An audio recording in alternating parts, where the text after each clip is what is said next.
everybody, we're here for another clock video, and we have my Sharp analog clock here, and as you guys can see, it's having a little trouble right now. You guys can see the second hand is trying to move, but it just can't move, see?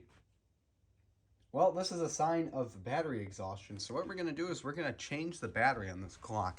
Now, I keep this up on the wall, and of course when I took it off, sometimes if you move the clock around, let's see if I do this. See, now it's going to work just fine. But if I leave it back like that, yep, see, now it gets stuck again.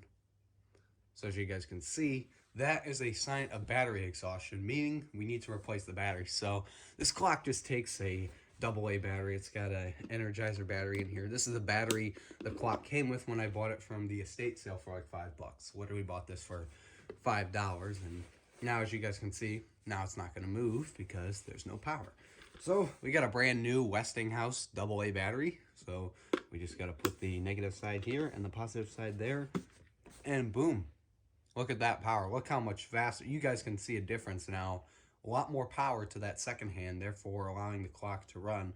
So that'll give it enough power. But the only thing we have to do now is just change it to the right time. And it's currently 11:28. So we just find our dial here in the back. So you just spin this, and then we can set the time. So we just twist it this way, and we just need to set it to 11:28.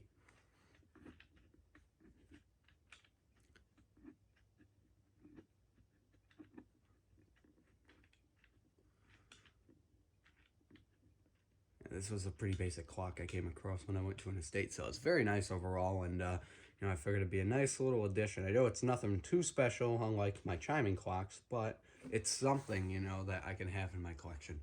And it's now 11:29, so there you guys go.